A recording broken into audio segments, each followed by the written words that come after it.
to this week's edition of the Comic Hero Show. I'm your host, Victor Nunley, and I am the Comic Hero. As you can see, for the second week in a row, I'm not using my laptop to do my shows. Instead, I'm using my own phone. And once again, I'm also live on location. We're at the Trumpet Studio end of the semester party, and we're at the home of our esteemed trumpet professor, Dr. Aaron Wittick. And the crowd go wild. And I have a few things to talk about, so without further ado, let the ranting begin.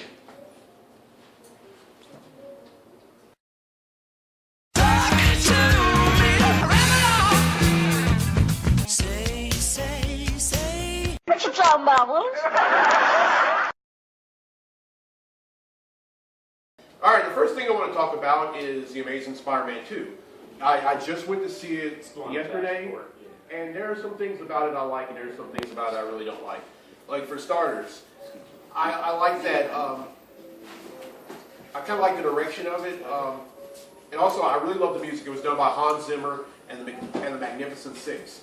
The only member of the Magnificent Six that I know of for sure is Pharrell Williams, and I mean, the combination of Zimmer and those six guys was just flat out amazing. And the casting was great. I think just about everybody that was in that movie did a solid job. But here's the thing that I didn't like. In the movie, Norman Osborn died, and then Harry Osborn became the Green Goblin later on. Now, you don't even have to read comics to know this, but you know Norman Osborn, becomes the Green Goblin, and Harry ends up becoming the Green Goblin later on. And then the one thing I didn't like about it was, although I thought Jamie Foxx did a great job playing Electro, the one thing about it was that when they did they kind of loosely based it on the ultimate version of Electro, the one that could fly. Of course, in the regular comics, Electro doesn't fly. And okay, that's the first thing I want to talk about. The second thing I want to talk about is this awesome trumpet studio we have here at the University of Louisiana in Monroe. I mean, we have not only great people, we have great trumpeters. You really couldn't ask for anything more. And if you're watching this and you're a teenager in high school and you're having a hard time deciding on where to come, you should come to ULM. It'll be a great experience for you, and you'll be in a great trumpet studio, and you can't go wrong with that. Okay, I've decided that the Comicology segment is only going to be done once a month. I'm not going to do it every week because that's time consuming. So I want to start a new segment called DC versus Marvel, where I take a hero or a villain from the DC universe and then put him or her head to head against a hero or a villain in the Marvel universe. So let's get to that. Are you man enough, big and bad enough? Are you gonna let them shoot you down? Welcome to the first DC vs. Marvel segment. This week, it's Superman vs. Hyperion. I won't talk about Superman because everyone knows about him and his powers. I'll however talk about Hyperion because he's not a common household name in the world of comics. His origin is that he came to Earth as a baby sent as the only survivor of a race of Eternals from a dying world. He was raised by a man named Father, who named him Marcus Milton and taught him the morals of society. As an adult, he became the superhero named Hyperion and protected the world alongside the Squadron Supreme. When his reality collided with another reality, Hyperion was the only survivor where he floated around in the void that used to be his reality until a group of AIM scientists pulled him into the 616 reality of the Marvel Universe. Hyperion was in the captivity of AIM until he was freed by the Avengers, and they offered a place amongst them. Hyperion possesses superhuman strength, stamina, speed, flight, and durability. He also has greatly enhanced sensory perceptions, which extends to being able to perceive the entire electromagnetic spectrum and atomic vision, which is the equivalent to Superman's heat vision. Hyperion also possesses the ability to use cosmic energy to augment his life force, granting him great longevity and regenerative abilities, courtesy of his eternal heritage. Hyperion's powers are vitality and diminish when he is exposed to Argonite radiation. Who would win? First off, they couldn't fight here on Earth because they'd kill everyone. They'd have to fight on an uninhabited planet. It would start with the both of them trading punches. Then they'd start using heat vision and atomic vision on each other. After doing that, then they expose each other's weakness, Superman Kryptonite and Hyperion Argonite. It would seem that they'd kill each other, but then Hyperion channels the cosmic energy to heal himself and deliver the final blow. Hyperion wins. That concludes this week's segment of DC vs. Marvel. Hope you enjoyed the first edition of DC vs. Marvel, and of course I'll be doing some more in the near future. Now then, let's get to the segment I like to call Any Questions? Questions I walk around in. Questions I didn't thrive in. Questions. All right, at this time I'm going to open the floor to any questions that anybody may have. What is your favorite movie of all time? Oh, this question was just asked by our Dr. Wittick's wife, Karen. My favorite movie of all time would probably have to be Marvel's The Avengers. I think the casting was great, the script was great, and more importantly, I think the music by Alan Silvestri was amazing. I mean, Alan Silvestri, for a lot of folks who don't know, he also did the music to Captain America, the first Avenger, and he did the music to all three Back to the Future movies, and at one point, for a few seasons, he also did the music to Chips. All right, anyone else? I got a question. Yeah, go ahead, Dr. Wittick. How much do I get paid for using my location to film this thing? Oh boy, I thought actually not to embarrass me, but okay, well, I guess that's what I get for plugging my laptop in. But anyway, for all you know, Dr. Wittick is the ultimate wisecracker, and I mean, you can ask for such for a great, Trump professor. Okay, I see that there are any more questions, so let's get to the comics I bought this week. Comic books I bought this week. All right, first up is Amazing Spider-Man, Who Am I? This is a one-shot from Marvel, and it pretty much, talks about Peter Parker. For those of you who have been watching the show, or those of you who haven't watched the show, rather, he recently, one of his villains, Dr. Octopus, had switched,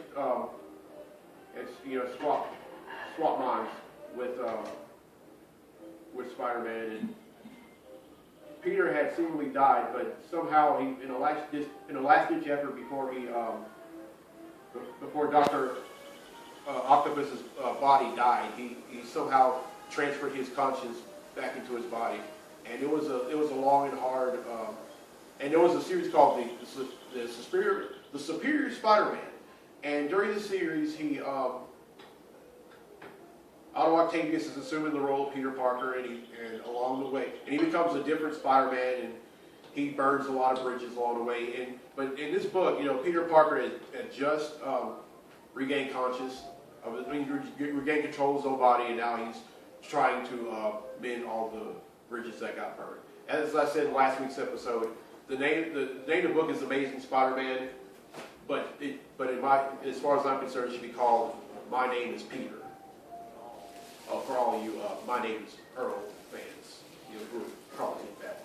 Okay, next up is Original Sin #1. This is a story arc that pretty much reveals a lot of secrets that certain Marvel characters have been hiding, and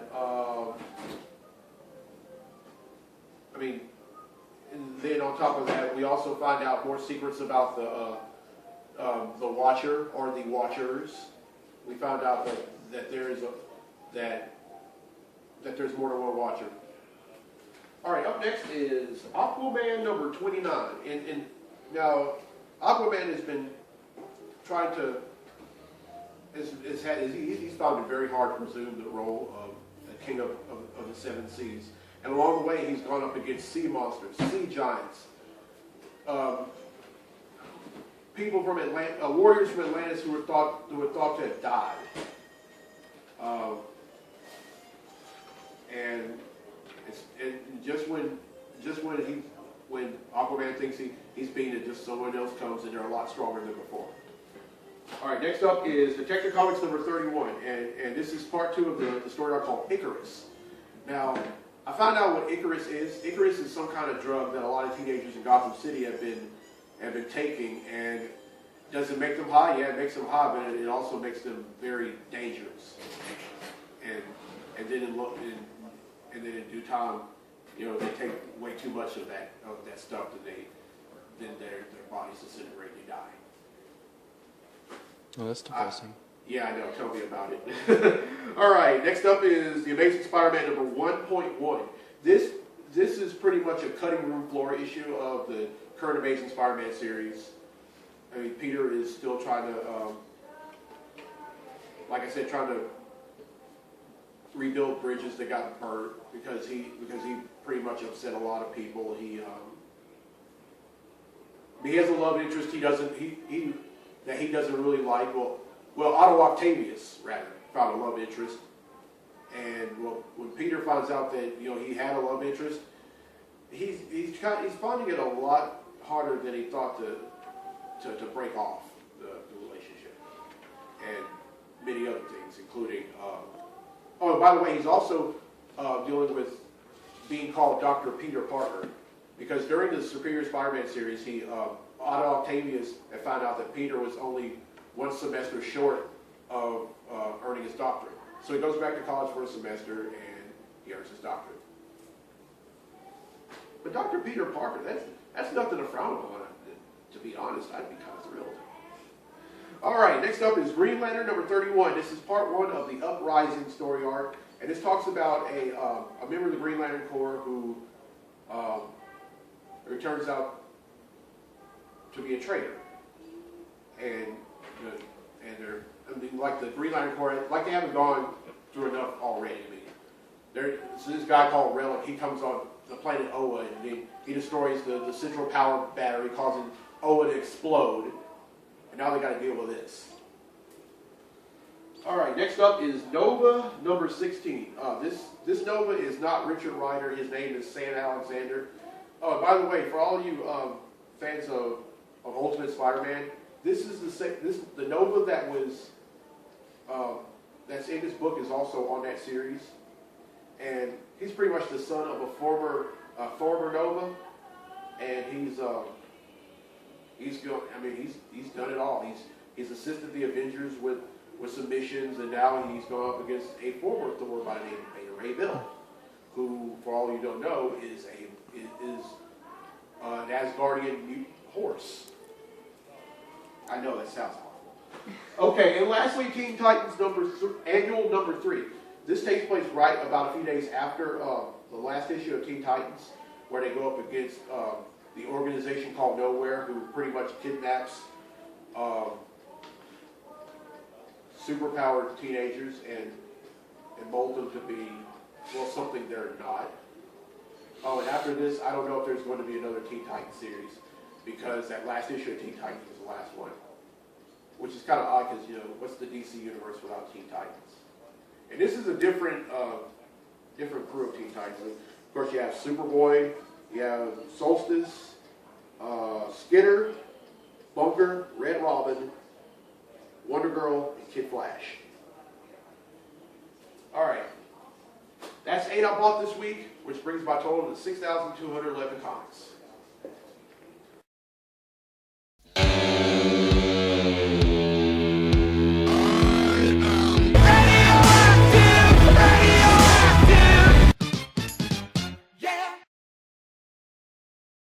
All right, well, oh, by the way, I just found out that Dr. Wigg's wife, Karen, has one more question for me.